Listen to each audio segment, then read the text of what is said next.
So this is obviously a drawing, and it's obviously a historical drawing. That is, it's not from the present, and it represents a historical figure from a time before ours. And this figure is obviously white and male, and he's not quite so obviously a reverend, though he is, and it's perhaps not obvious that he's of Scottish extraction, and it's perhaps not obvious that he's an American from depicted in the 1700s, but all of that, will come into play in the discussion that follows. But before, I specify any further details about this figure in this drawing and why we are focused on this figure and this drawing, I want to return and recall, some of the moments and the inception of what we began this particular series of discussions with, and that is that specifically on the date of February 1st, the first day of Black History Month, we begin a series of what I'm referring to as space-time synchrony themes. And the synchrony, I'm using the word synchrony instead of convergence, because it seems to me that I may be wrong, but it seems to me that convergence somehow implies a completely external and objective coincidence, coinciding of two occurrences on a particular date. And it seems to me that synchrony implies a subjectivity coordinating the manifold and manifest multiplicity of coincidences, and focusing on specific examples and drawing attention and mind to those specific examples. And I may be wrong in my sense that there's a creative sort of valence to synchronizing that converging doesn't have. But in my mind and the way that I would distinguish those terms, there's definitely a more active process in synchronizing than noting convergence. So we began with that date, February 1st, because it's the first day of Black History Month, but we called attention to we called attention to the synchrony of the ratification of the 13th Amendment, the abolition of slaves in the United States, and the signing of the 13th Amendment by Abraham Lincoln on the date of February 1st, 1865, and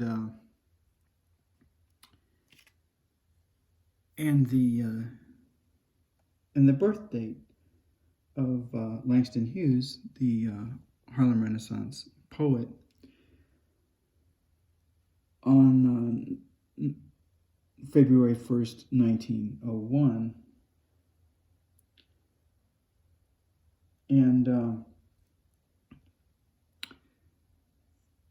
And we discussed in reading the Langston Hughes poem, and then in further discussion of other synchronies, beyond February 1st, the connection between, not only the 13th Amendment, but the 14th and 15th Amendments as well, to other space-time coordinates in early February, and the intersections of the significance of those space-time coordinates in African American history. And in discussing Langston Hughes and celebrating the birthday of Langston Hughes, I focused on a poem called Theme for English B. And the number of reasons why I focused on this particular poem. Langston Hughes has been criticized for his use of vernacular and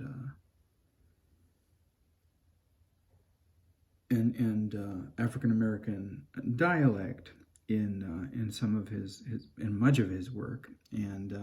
in some ways this poem, Theme for English B, was a response to that criticism, and it begins with this very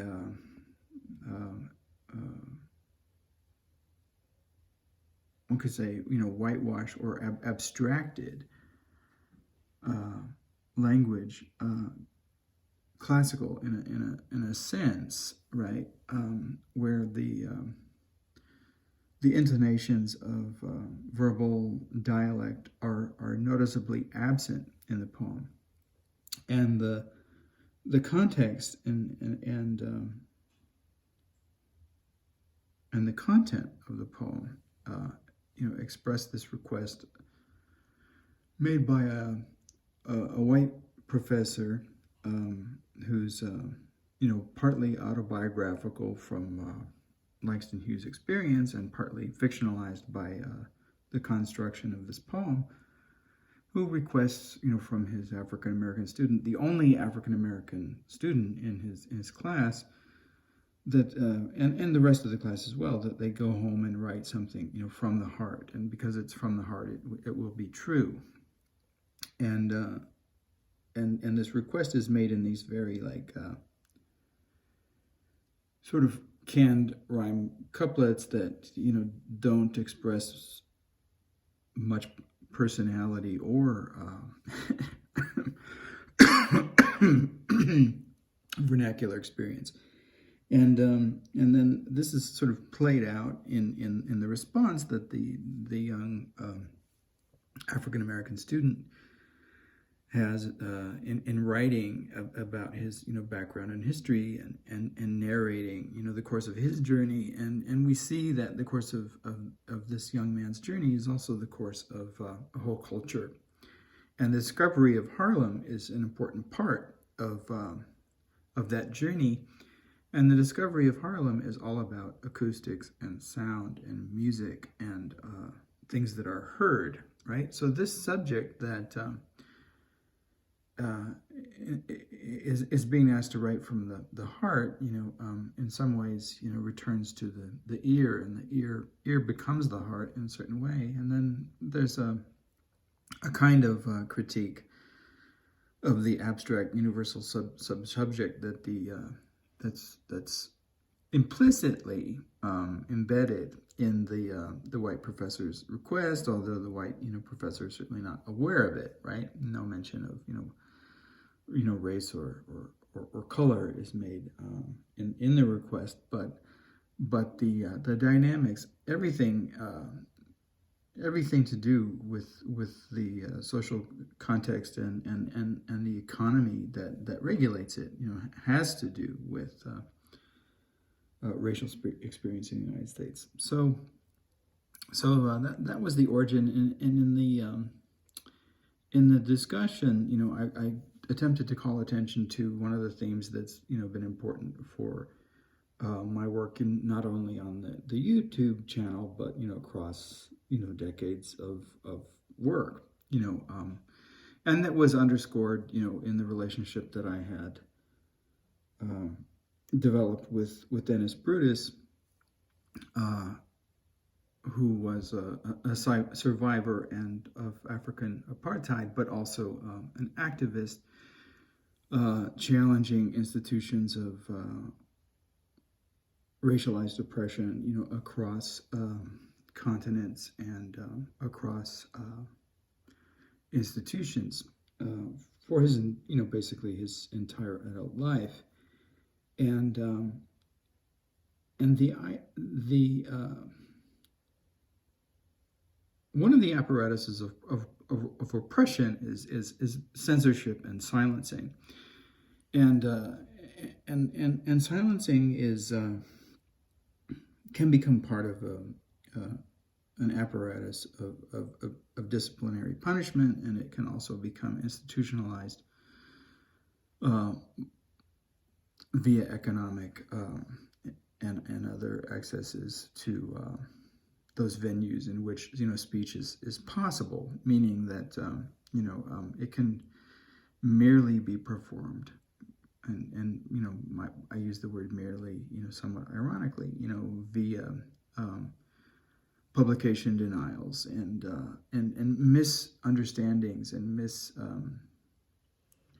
misreadings of volumes and texts that do make it to publication. So there are myriad ways of being silenced through these oppressive and suppressive regimes and apparatuses and institutions. And I've also made the point that for many subjugated individuals and individuals that have been marginalized and oppressed and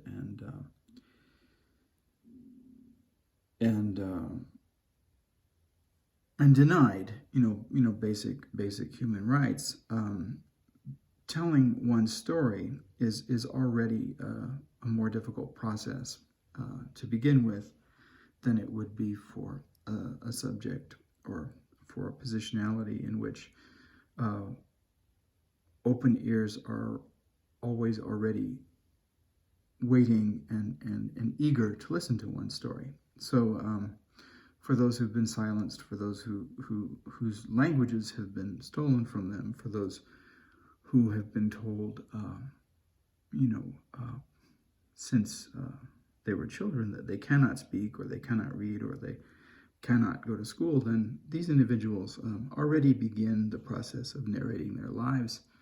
with a set of obstacles and difficulties that have to be overcome. And so one of the ways of silencing those kinds of stories is by saying, those kinds of stories are not narrative, or that they're fictions, or that because they were pieced together in a way that's different from stories,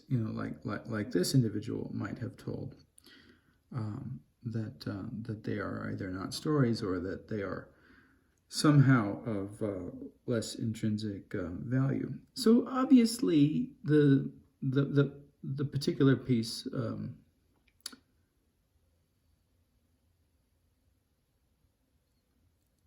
written by Langston Hughes, Theme for English B, addresses those themes as well. And the first thing that the speaker of the poem writes when he returns home, and he describes that process of returning home later. But the first thing that he writes is he writes a question, and he responds to the request, go home and write a poem from the heart, and it will be the truth, and it will be like you. And he says, but I wonder if it's that simple. And so this is one of the questions that I've been trying to raise in these discussions. I wonder if it's that simple. And so when my dog is making noise, I will probably be interrupted, and we will again. I wonder if it's that simple. The Reverend Robert Finley, and we'll talk about who Robert Finley was again later, but probably didn't have a foundling animal that he had to care for in the middle of his sermons. As a Presbyterian clergyman in his church in Basking Ridge, New Jersey. So when he was delivering his sermons and his discourses, he wasn't interrupted by this barking animal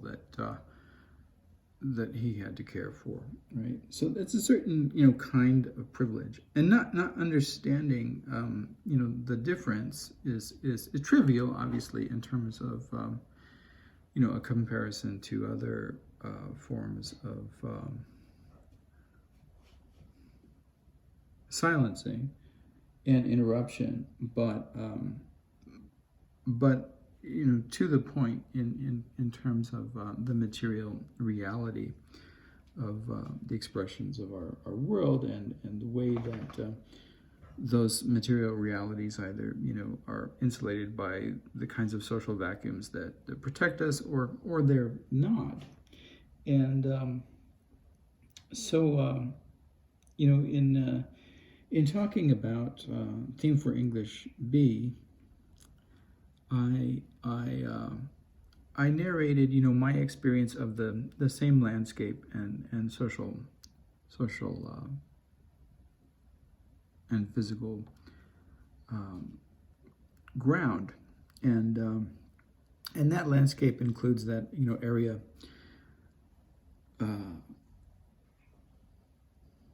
between the University of the Columbia University in New York, where this particular poem is set, and where the young student receives his exercise to return home and write his poem from the heart, and his home, which is a tiny little room in the Y in Harlem, and that course, that walk that he takes to return home. And I narrated my experience of that landscape as an example of another instance of, in relating to this poem and doing this reading of this poem, my own space-time history synchrony themes of the experience of that landscape, and the sounds of Harlem, and passing through Harlem, and conversations with people, and why I chose a certain route to return to a different home, because I didn't occupy a room in Harlem. On my journey back home, I was my living area was in Astoria in Queens, and there were other routes that I could have chosen to get there, and I wanted to think about those routes that I could have chosen as, in some ways, social metaphors, being above ground or being below ground, in some ways. Metaphor of being either aware and conscious of the noise and economic bustle and communicative expansiveness of the world, or of existing in some sort of metaphorical underground of this universalized vacuum in which positionalities and materialities of embodiment are discounted or overlooked, and then I also my mind turned to thematic and conceptual parallels, and I discussed a relationship that I had with one of my students, who was unable to really communicate and participate in the class that I was teaching, which was also an English composition class. English B, we assume, is learning composition skills course in the context of the Hughes poem, and so that brought me to my experiences with this student who for privacy reasons I don't want to name. I'll refer to her as V. So V narrated to me at one point what I took to be the reason and rationale, or not really rationale, but the reason for her difficulties in participating in the chorus, which was that she was a recent survivor of the Liberian Civil War, and this was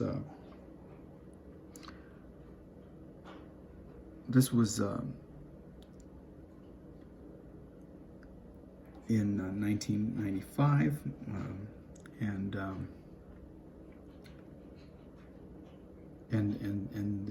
the violence in Liberia, was still going on at this time. So not only was she traumatized by the history of her experience, but she was engaged by the events of the violence of this nation, and in some ways, any activity, learning process that we were working on, where we were at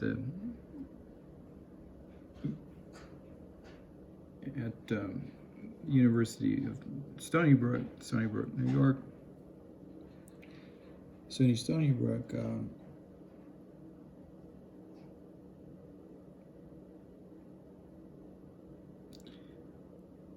Her mind, was by necessity elsewhere, and not by choice, but by the facts of her social and physical and material experience, and so the question, but is it really that simple?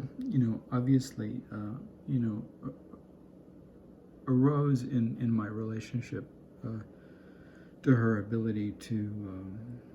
perform the tasks of this writing class, right? I mean, how can you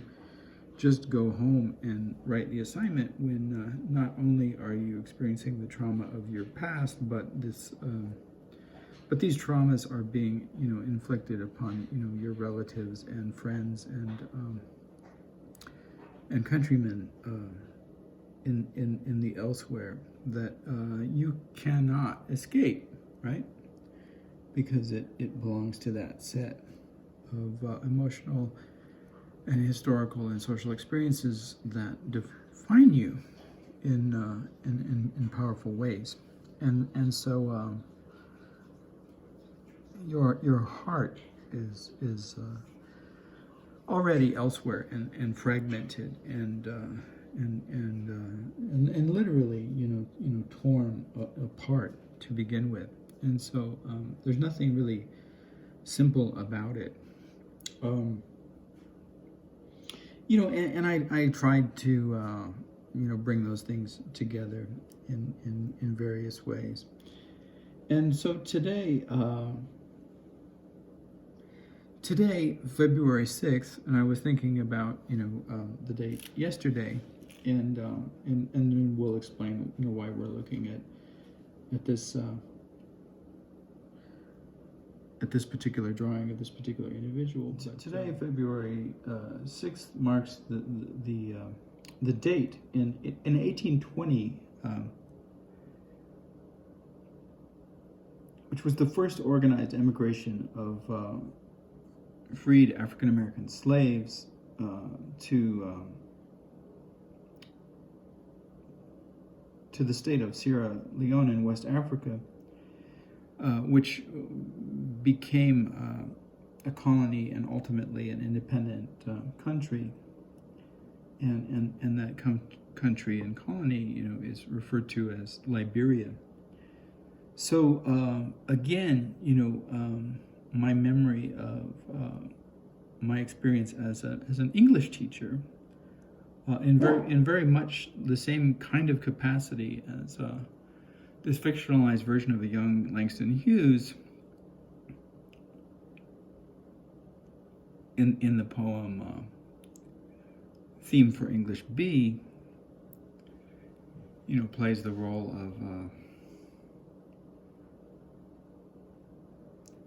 of a teacher and a provider of assignments and a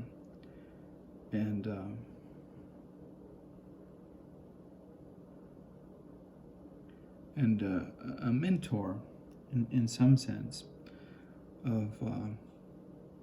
this young African American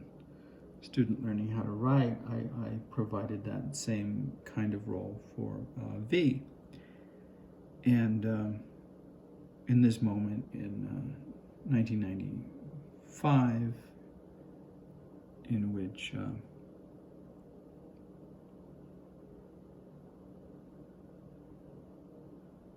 which V was again another example of a profoundly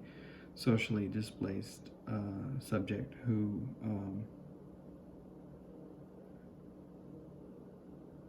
whose life and experiences were largely defined by the displacement of this violence and trauma. And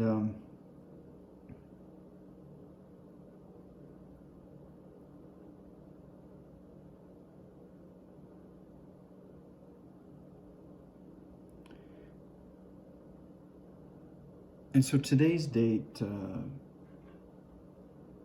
belongs, both to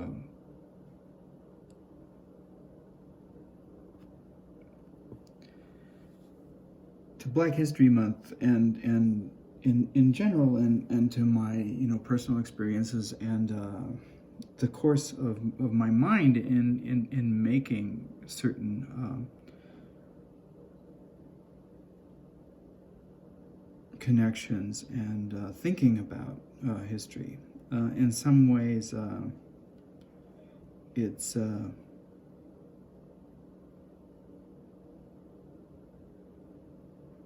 necessity, you could say, of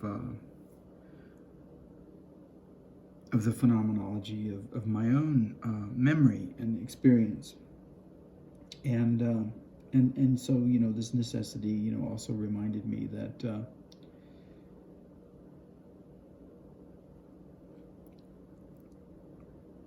yesterday's date, February 5th, also synchronizes with this theme in an interesting and ineluctable way. That it was on February 5th, 1862, that the United States government first recognized the independence of the state and nation of Liberia in West Africa. And then I think it's important to remember that this was February 5th, 1862, and we've been talking about the 13th Amendment, ratified in 1865, and we didn't really discuss it, but the Emancipation Proclamation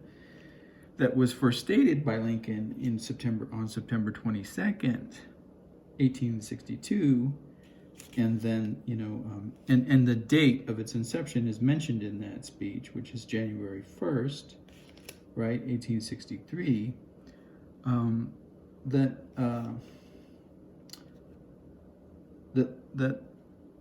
the granting of legitimacy of the state of Liberia, by the United States, and the recognition of its independence actually occurs a few months earlier than even the statement of the emancipation of African American slaves in the United States. So that we're talking about in February 5th, the recognition of the independence of Liberia. 1862 precedes the enactment of the Emancipation Proclamation by almost a year, right? A month, just about a month shy of a year, and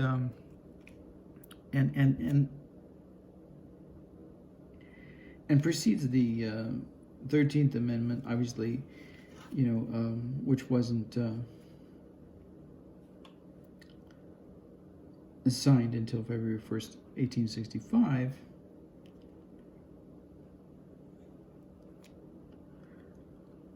By nearly 3 years. So,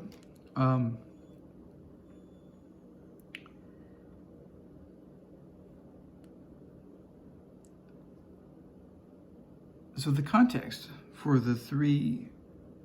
amendments that have come under discussion and the United States recognition of the independence of the state of Liberia and the history of the state of Liberia fall within an interestingly short expanse of time, and thinking about the origins of Liberia and the complex colonial history of Liberia, drew me to this figure,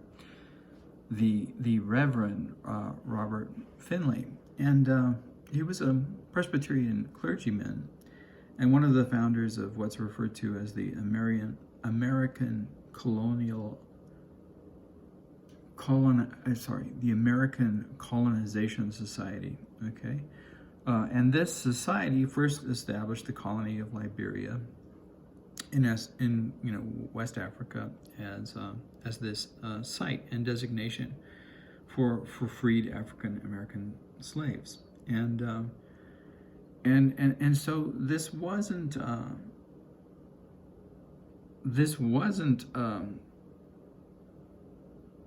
a project, right? Like Marcus Garvey's project, which involved an economic independence and liberation from the economic contingencies of white European society. And a Pan-Africanist movement that, Garvey's ultimate goal was, to return colonized African subjects to Africa. But Garvey was an economic, visionary, and this is many years later, in the teens and 20s, when Garvey's philosophy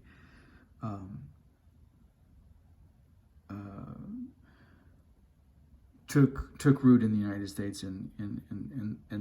also was based in Harlem. He was he was a Jamaican born in St. Ann's Bay, who relocated to the United States and who was in fact a global traveler, and as I said, an economic visionary who understood that his project of Pan-African colonial economic independence, right? Post-colonial economic independence required organization, resources, in some instances unionization, and certainly participation in Black independent economic systems. But Robert Finley's vision and the vision of the American Colonization Society was somewhat less elaborate. It involved acquiring resources to relocate freed African American and former slaves to this site in West Africa and establish a colony there. And interestingly, the governor, the initial governor of that colony was not a freedman, former slave, of African descent, but was Robert Finley's brother. And so, the rationale, may have begun from a place of charitable and humanitarian concern, but many of the trappings of racism and colonialization and the underpinnings of white privilege, remained, entirely intact. And I'm not entirely familiar with the economic rewards and ownership privileges that Robert Finley participated in, but it sounds to me very much like that his venture, as like I said, charitable and humanitarian as it may have seemed, entailed a lot of complex and problematically racialized, economics from the very outset. So I guess the point in calling attention to this particular synchrony, today, February 6th, and in relationship to that period of post-Civil War Reconstruction and the ratifications of those three important amendments, the 13th, 14th, and 15th, and its proximity to the United States government's initial recognition of the independence of Liberia, is again, to point to the complex paths and patterns of colonial and racial history in the United States and in Africa, and of our often limited historical understanding of these paths and patterns, and our limited knowledge of the connections between them. And I was thinking about my student V, and how I had felt that as a citizen of Liberia, she was also a citizen of the United States, and the history of its citizenship in such complicated ways, and how not only her education, as someone who could speak and tell her story, but as someone who could speak and tell our story, because Liberia's story is our story. And I was thinking about how that so much belonged to what it means to go back home, right? In the Langston Hughes poem, the teacher says, so go home and tell your story from your heart. Well, what does that mean? Go home for someone whose history involves being stolen from his home, and who had to initially presumably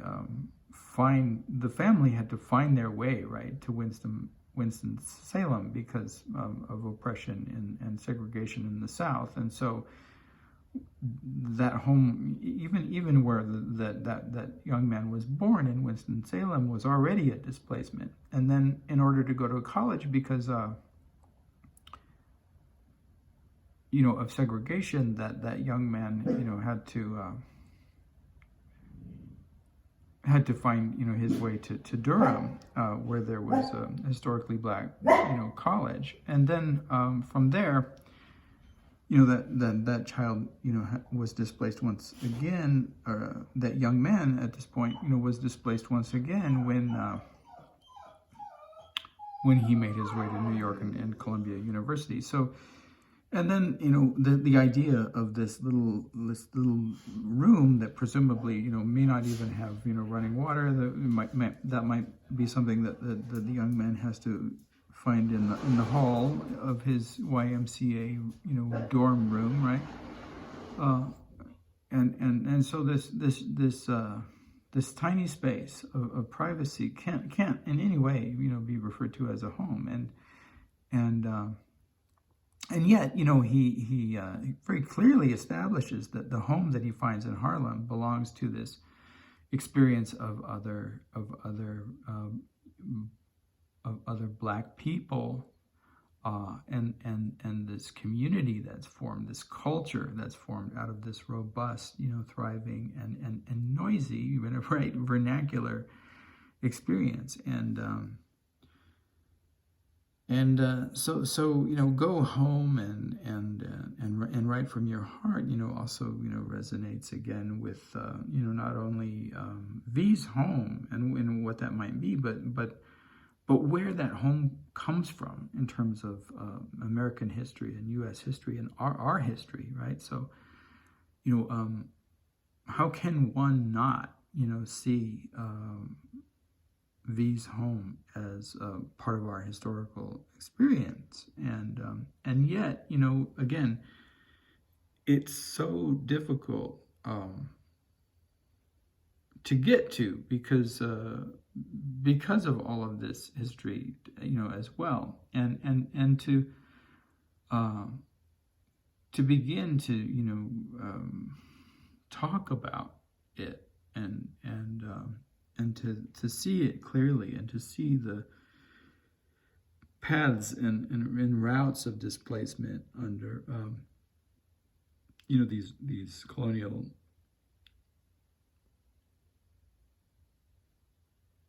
histories that continue to inform the way that our institutions of education and economic organization, right, themselves, right, requires so much work, and now that work is again being interrupted by laws and regulations that censor teachers, right, even to talk about such histories and the privileges that belong to existing in vacuums that ignore such histories, and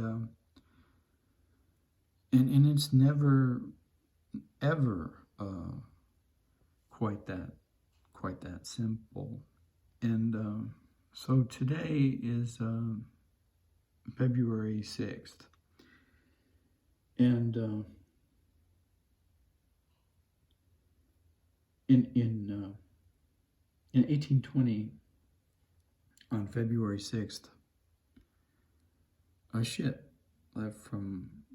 New York Harbor and made its way to what would become the colony of Liberia, that eventually would be recognized as the independent nation of Liberia.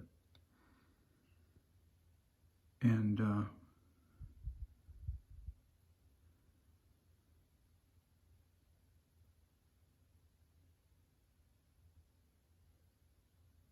and 42 years later,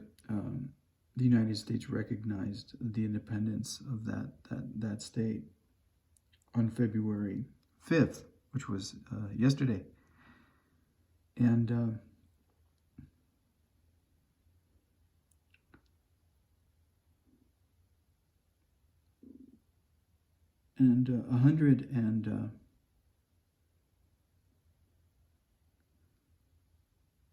133 years later, on February 5th,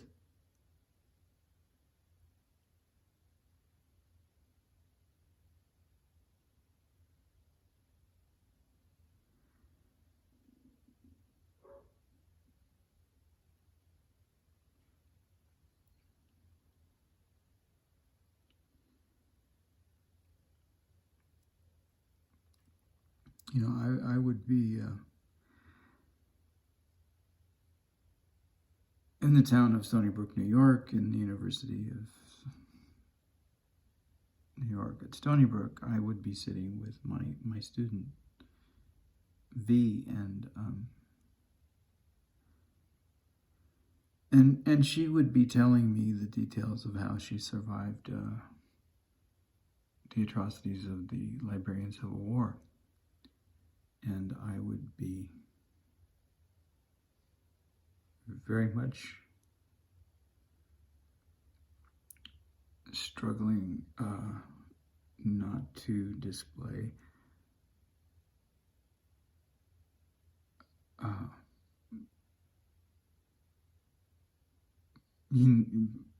my own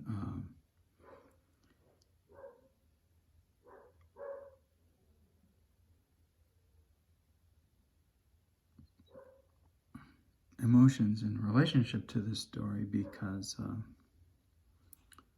my job, was to help her to tell it, and that involved, a certain amount of control of my own feelings and empathy at what she told me, and it was understanding the work that needed to be done.